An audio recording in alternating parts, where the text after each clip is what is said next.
Hi, I'm Daniel Keys, and welcome to Book 101. Book 101 is all about the books that I read for the last 40 years, and today I have my special guest. She is an award winning author. He is the author of Mammals, I think we are called. No other than Miss Leeb. Welcome back, Miss Giselle. Hi, Daniel. Nice to be back again. Yes, and I'm so excited to talk about what is the latest development of your book, Mammals, I think we are called. Thanks, Daniel. Mammals, it came out last year, just in October, sort of halfway through. Yeah, it's doing really well. Got some good reviews, which is always good. And so, what I wanted to, I guess, say about it was, I've written, I've actually got quite a lot of stories which are going to go into my next book already, which I couldn't include in Mammals. I've had over 40 stories published, so I could only put 18 into Mammals, and I had to carefully choose those stories. But I've also got two stories which have been accepted for publication, two new ones, which will be coming out in the not too distant future. And I've also got two stories which I've written, but I'm just sort of submitting at the moment, brand new stories. Wow, congratulations for new book, or is it anthology as the same as Mammals? Yes, at the moment I'm just compiling it, and I want to write some more stories before I send it out for publication. So it's not sort of scheduled for publication yet, but as I said, I'm very keen to have one out in perhaps in half a year or a year or so, just so because I've already got a lot of material to put in that book. But at the moment, I'm writing sort of some new stories as well, which because I always I'd like to include some sort of new material as well when it gets published.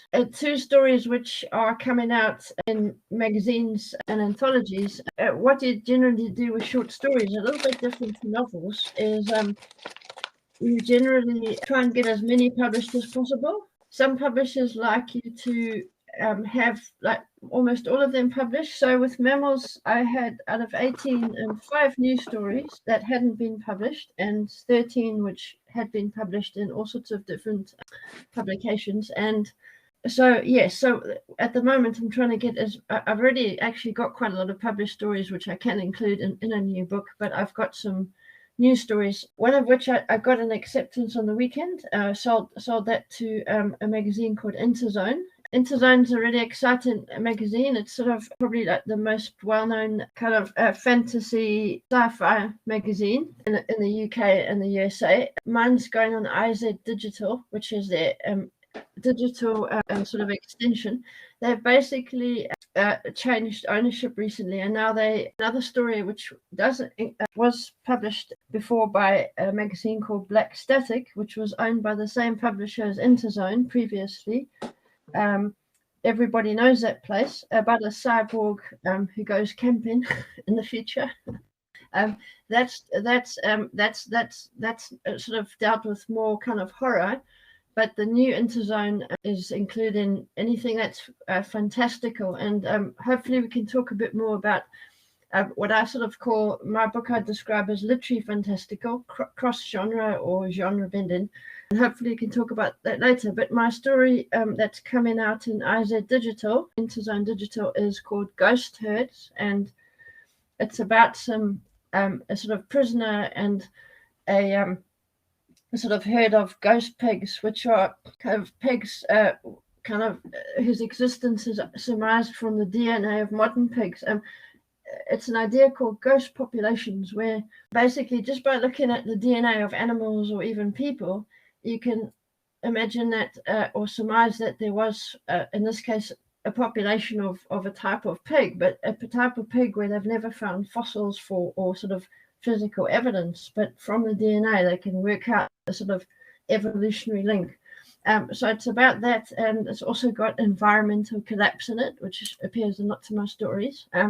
And I'll have my own illustrations for that, so I'm very excited about that. And I've also got another story forthcoming called The Little Ghost, from press called Nightjar Press. That's a press which publishes individual stories in chapbooks, so just your own story, and they sell them for sort of 200 copies of your story. And Nightjar Press, they publish sort of uncanny stories, which stories, I suppose, where something's a little bit out of place. And not really traditional ghost stories, but just something, anything that's a bit weird and uncanny, but sort of linked to ghost stories or odd things happening. So I'm very excited about that coming out as well. Wow, congratulations, Miss Giselle. So, mamas, I think we are cool. Let's go to the reviews. And according to Michael Del Luca, startlingly weird, blackly hilarious. It was reviewed in the United States on March 27, 2023. Fresh, Miss Giselle. And I said, I love and admire Giselle Leeb's prose. This story is startlingly weird, blackly hilarious, raw, and dreamlike. Let's talk about one by one what Mr. Michael thought about your book. And it's startlingly weird.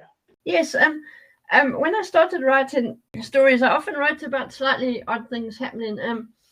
As a bit of background, I mean, when I've been reading since I was, about as soon as I could read, really, a long time, and I used to mostly read sort of literary fiction, and for some reason, I never read much science fiction or fantasy fiction.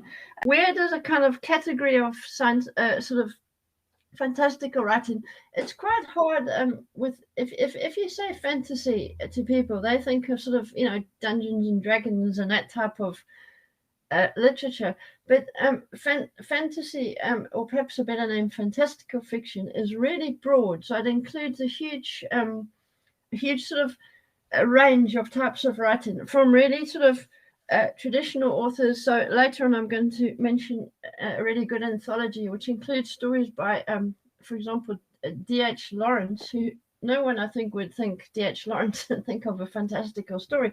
But a fantastical story or a fantasy story can have sort of elements of fantasy with a fantasy story probably has a whole world which is fantastical, or it can be a realist story with elements of the fantastical. And that second one is what I write. So, but going back to the weird fiction, I mean, weird fiction is sort of a type of subgenre of fantastical, where sort of strange things happen. There's more classical weird fiction, but there's also sort of, which might be more classic, sort of not ghost stories, but something similar. And there's new weird. New weird is very contemporary writing, which includes, again, elements of strange things happening. Now, there's a lot of debate about these genres. So some of the terms for these type of genres are slipstream, fantastical, fantastica, which is a bit like saying speculative, which can be science fiction and fantasy. Science fiction's got maybe hundreds or not hundreds, but at least probably 20 subgenres. So you could have contemporary science fiction, hard science fiction, which has to have technology included, or soft science fiction, and then you've got weird, new weird. So there's all these different terms, and when you drill down into them, yes, they are kind of different sometimes, but some of them have a lot of overlap. So you've got say magical realist is often used for stories which are weird or new weird. You've got literary horror, literary speculative, and yeah. So in terms of kind of what I'd say cross-genre books, I mean, you can have a cross-genre can encompass a lot of different types of books, but I call my writing literary fantastical because it's really kind of stories that are set in reality, but there's something slightly fantastical happens, or sometimes they are slightly science fiction-y, but I'd say soft science fiction. So, for example, I mean, I've got a story in my book, Everybody Knows That Place, as I said, about a cyborg who visits a campsite in the future, and then he sort of gets haunted. He becomes a ghost himself, and that's more sort of futuristic. But then I've got some stories which are definitely very grounded in the present. So one of my favorites is called Drowning, sitting in a desert in South Africa, the Karoo, a semi-desert. And that's a very realist story, but there's a strange element at the end when this man's wife who's died sort of reappears as a ghost, for example. So they kind of range in those genres, including weird. The type of writing can be very, very different. So, the types of stories can be very different to each other, but they're still included in an overall genre of fantastical. And weird is one of those kind of subgenres of fantastical or fantastica, some people say, is another way to say it as well. Very well said, Miss Giselle. And according to Easy Hearts, well written, through thought provoking. So, what are the elements you put in the story that make Miss Easy commented, well written? Oh, okay, fantastic. Well, I think it's interesting because one of the writers I wanted to going to sort of today, as we chatted about, mentioned, discuss some of the writers who I find really inspiring, who write in a similar genre to mine, but who are obviously also very different to me. As I've just mentioned, there's quite such a range of writers writing in these types of genres, or this overall genre. So. Um, one of those writers is George Saunders. His most well-known book is 10th of December, the book that sort of catapulted him to worldwide fame. And um, he's a very political writer, so his writing is sometimes slightly sci-fi, very surreal, but it's all kind of set in contemporary America.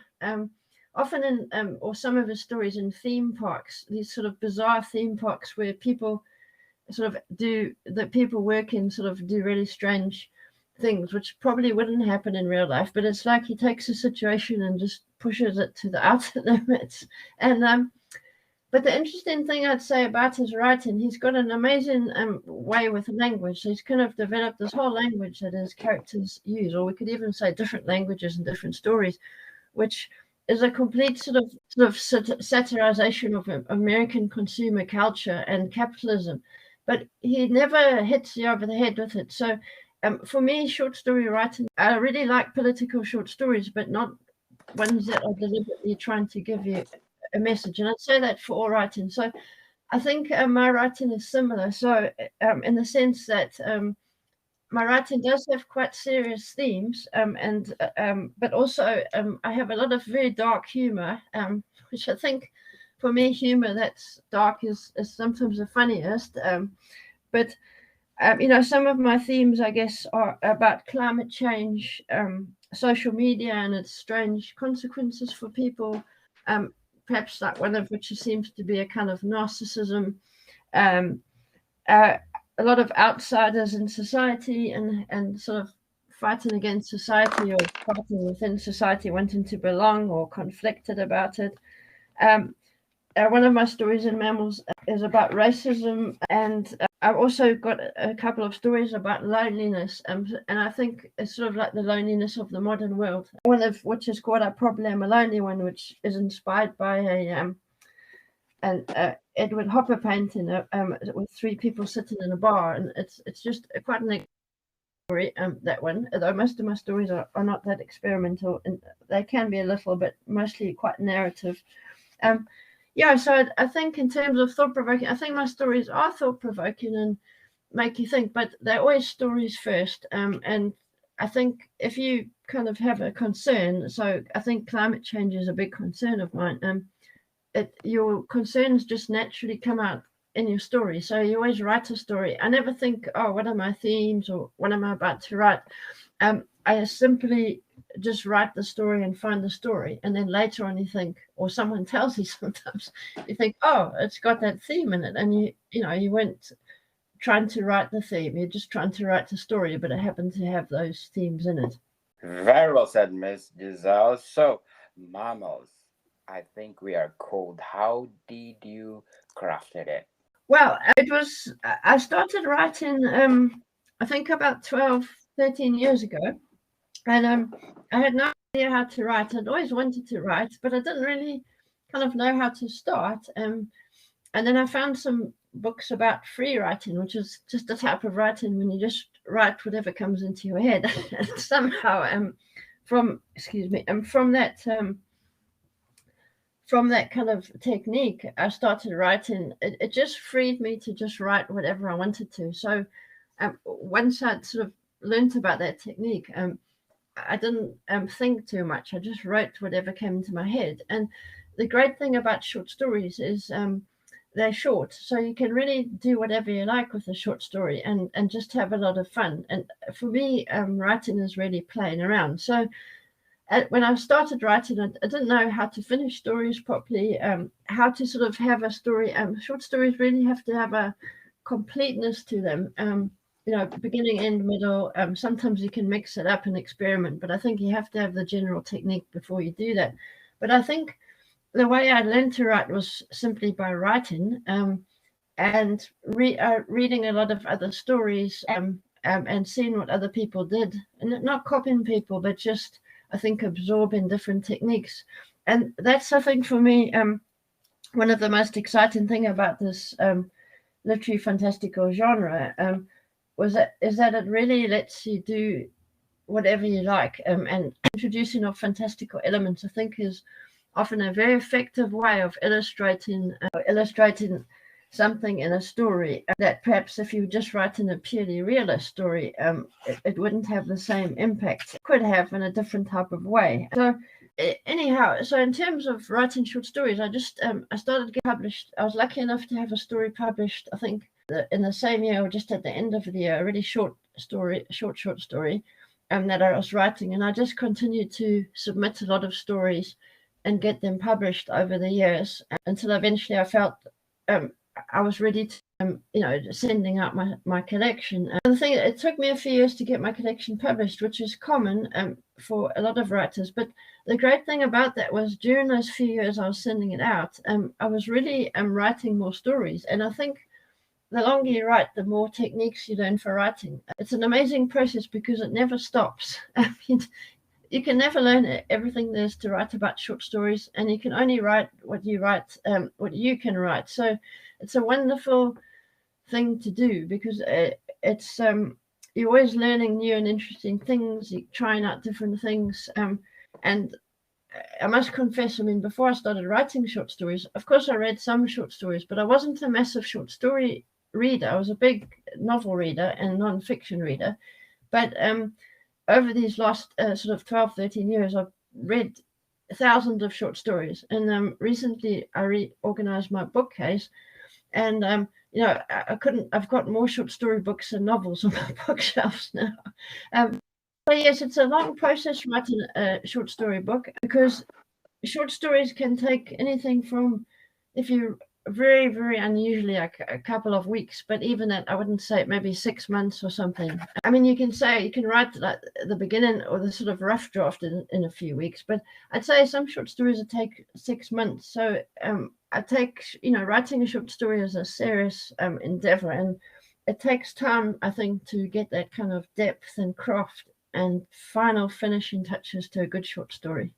Very well said, Miss Giselle. Mammals, I think we are called. What behind the title of your book? Yes. Mammals, I think we are called, is from the title of one of the stories in my book called Mammals, I think we are called. And the story is about a strange writing retreat where there's a lot of writers going to learn about writing. But it could really be any setting, to be honest.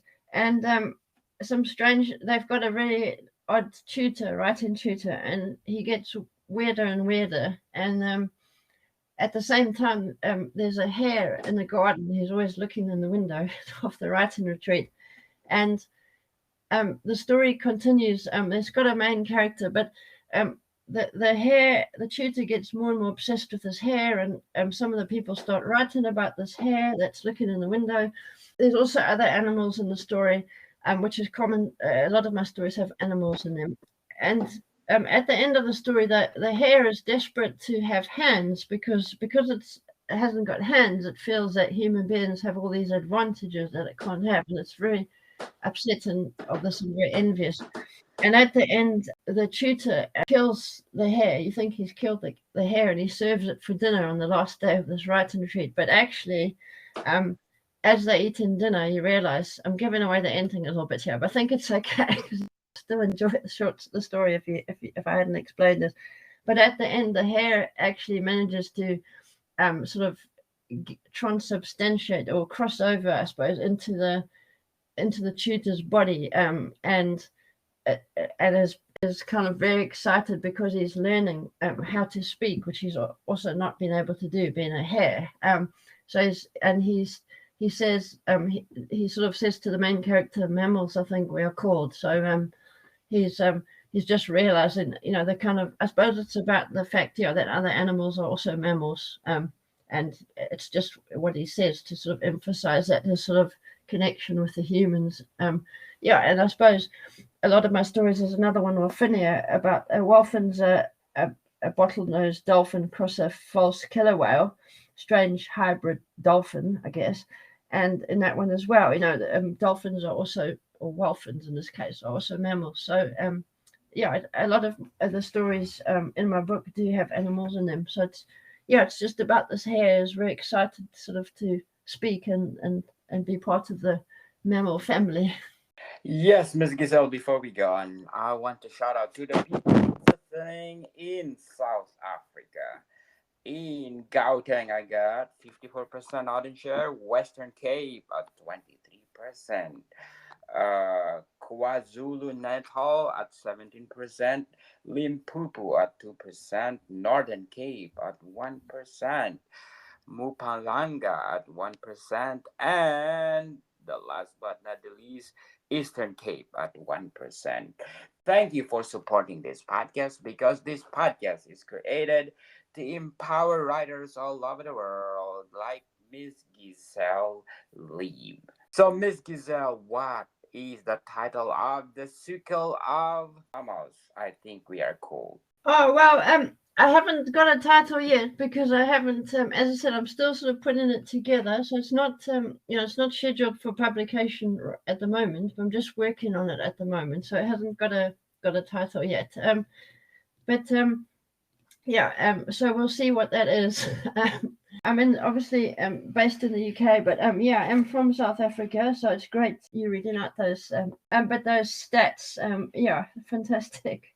How many months more before you're gonna publish your sequel?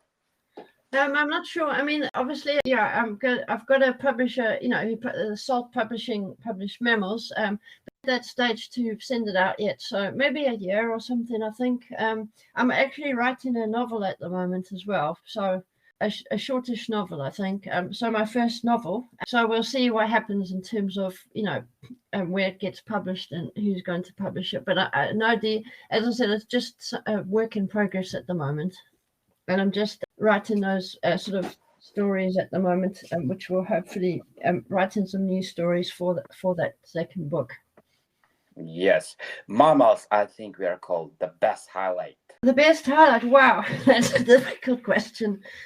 I mean, I think all writers have some of their favorite stories. I guess the stories that people love in Mammals, I think we're called, is the first story called The Goldfinch is Fine. And it's about a weatherman who sort of works for something like the BBC, although it's not mentioned in the story.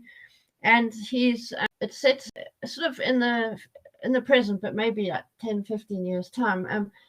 In the story, there are these giant waves. This is something I came across occasionally. I mean, going back a couple of centuries, there are these enormous giant waves, which are sort of rare up in the sea. Very rare. They were very rare, and they're still relatively rare. But I mean, they're so big they'd be as high as the cliffs of Dover. Like maybe 6, 7 stories high. And obviously, some of them have smashed ships to pieces, but some people have seen them and survived out at sea. So that was part of where I got the idea for the story.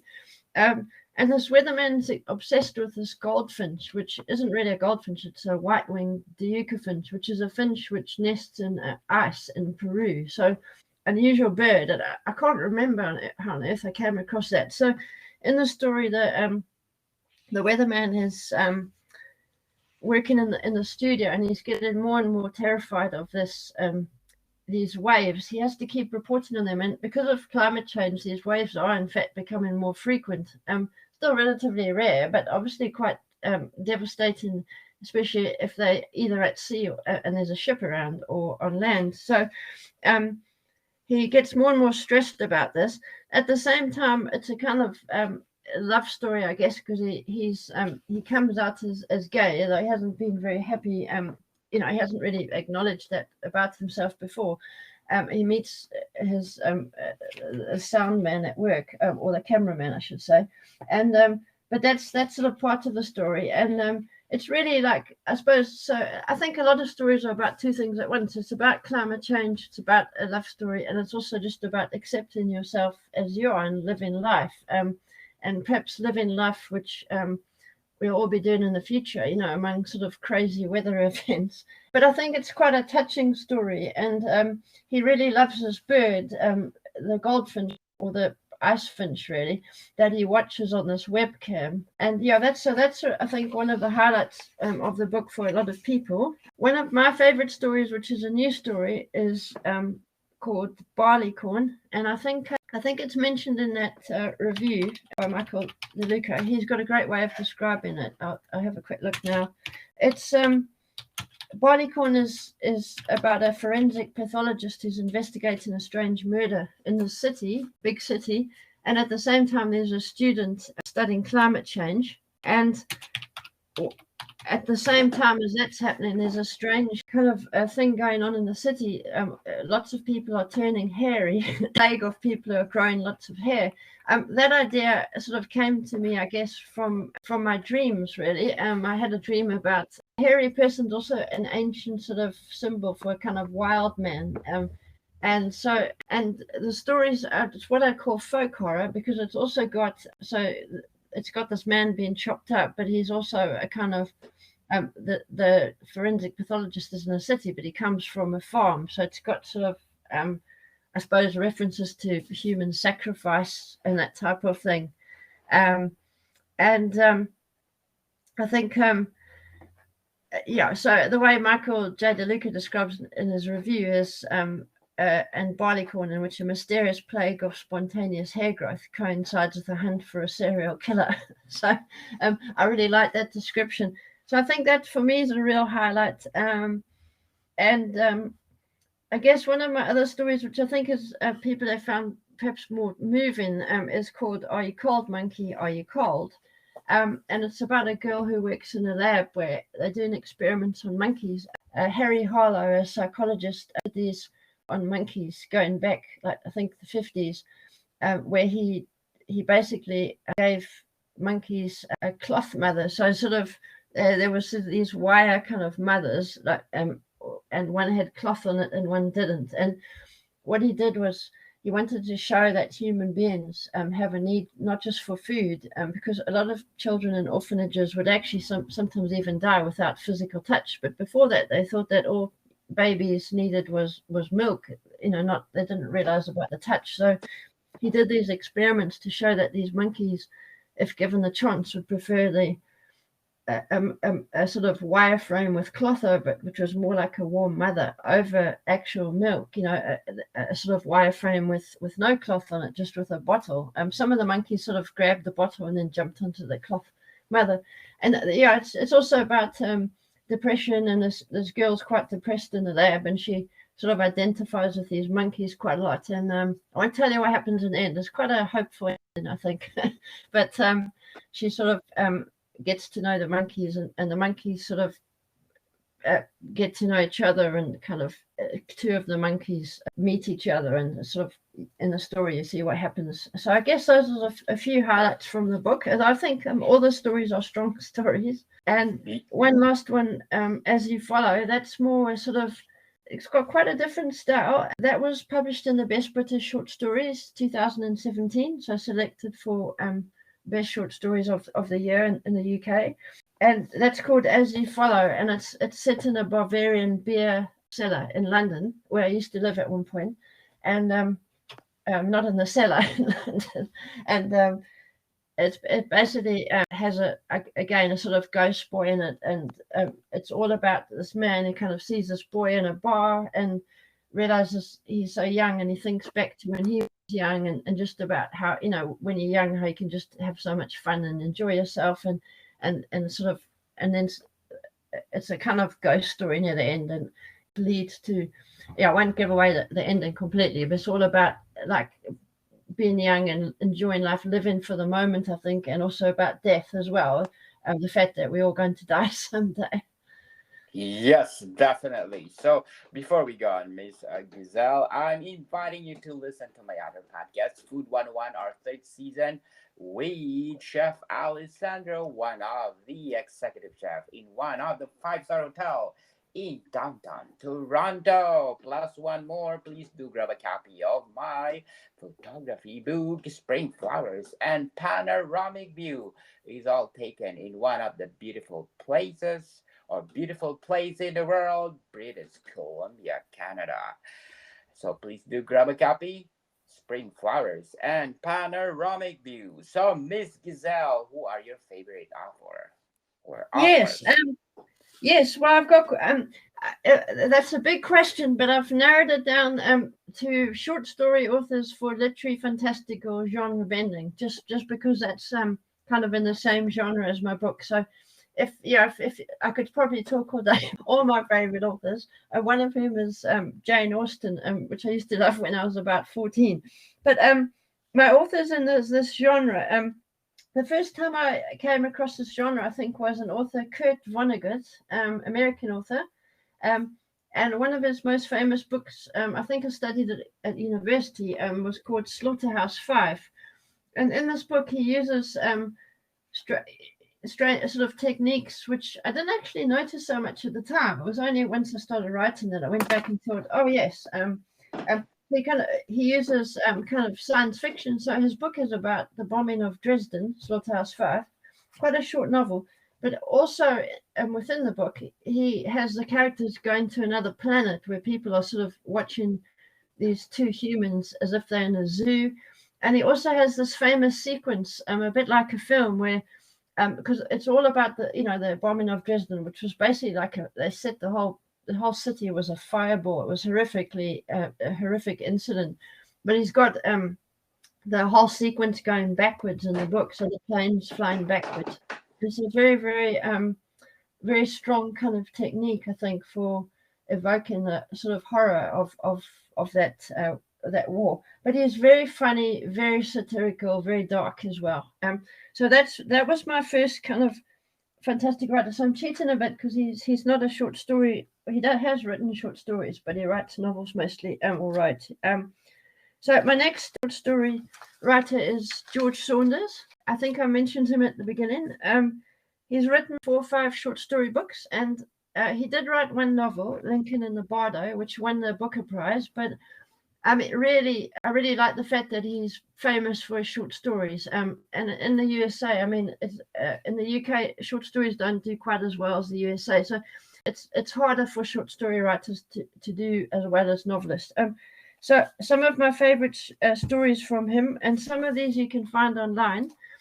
One is called The Semplica Girl Diaries, and that's about this man who gets obsessed in America about getting a present for his daughter. He doesn't have a lot of money, and he kind of wants to compete with her friends. He then finds out that he comes into some money, and in this society, so he's slightly futuristic. People are buying these women who from countries which are poorer, and sort of putting them as lawn ornaments on their lawn. So it's a kind of satirical thing about how people treat people in other countries and so on.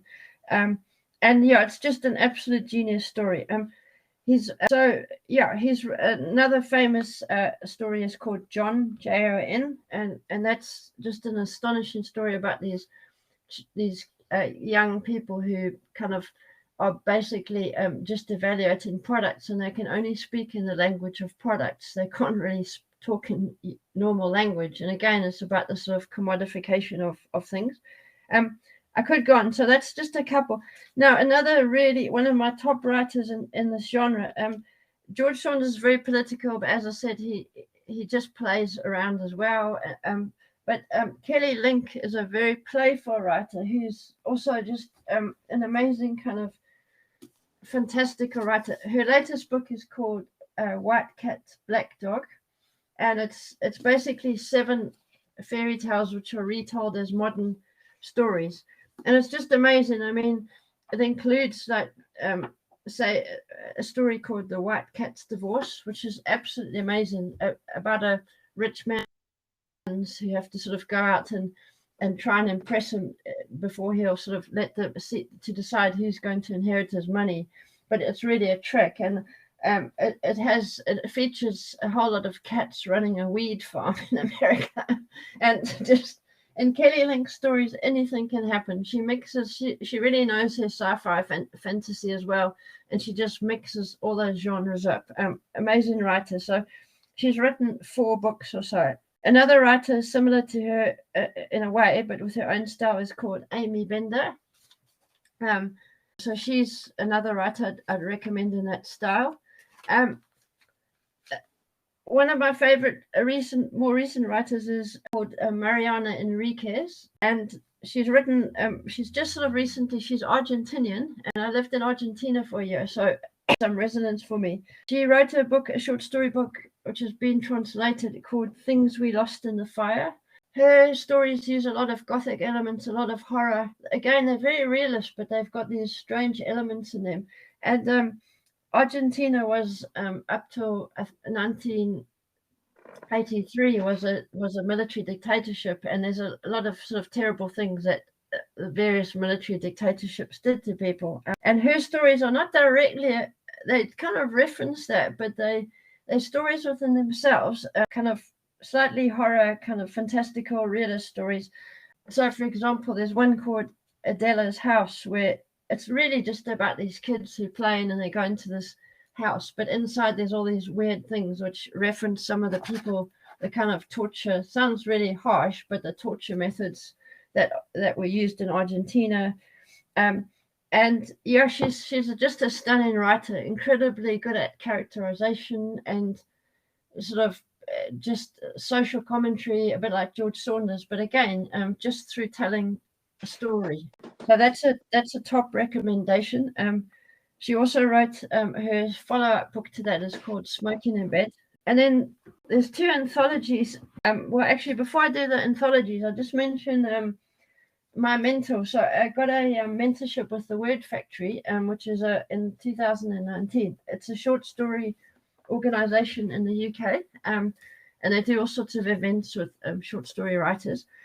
And her book is a short story book, again, fantastical. It's called Come Let Us Sing Anyway. It's by People Press.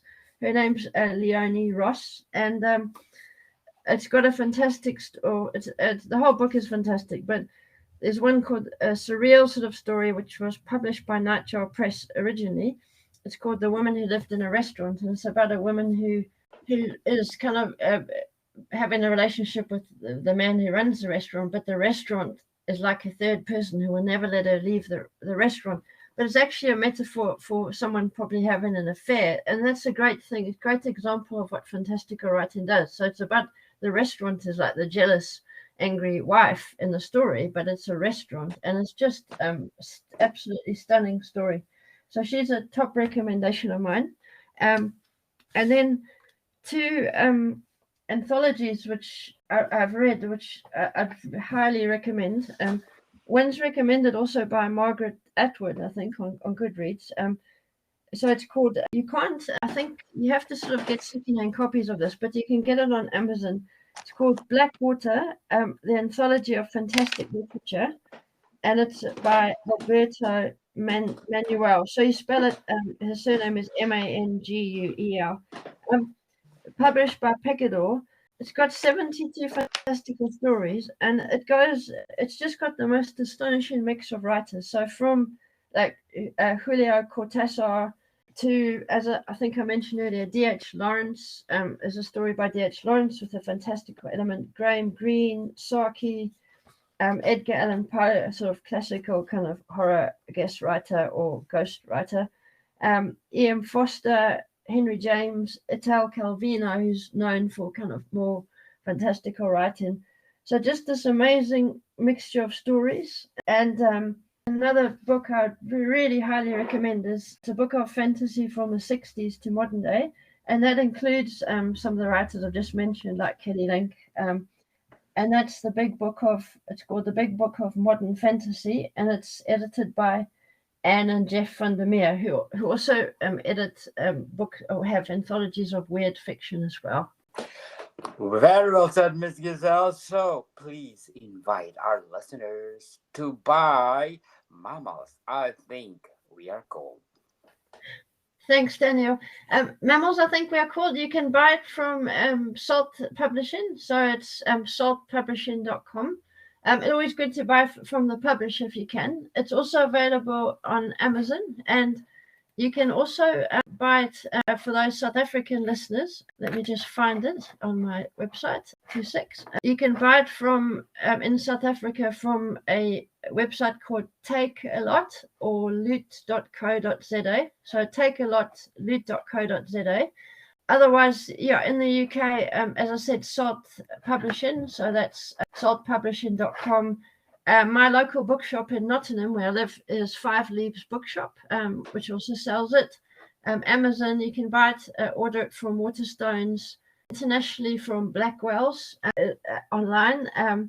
And you can also should be able to order it in worldwide from bookshops because my publisher's got Penguin distribution. So lots of different places to buy it if you'd like to read more about it.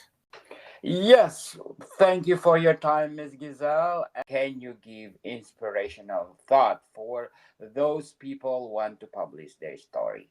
Yes, I absolutely can. Yes. So I think the most important thing is just don't give up too soon, because what distinguishes a lot of writers from other writers is just that they persist. So especially when you're starting out, I mean, as I said earlier, when I first started writing, I had no idea how to finish a story. And I just kept going and I kept going. And, gradually, I remember once writing a scene, I thought, oh, that sounds like a story. So don't give up too early. I've had stories, some of my most popular stories and some of, my really strong stories. For example, The Goldfinch is Fine, which I just mentioned. Honestly, I think my first few drafts, I thought, oh, this is really boring.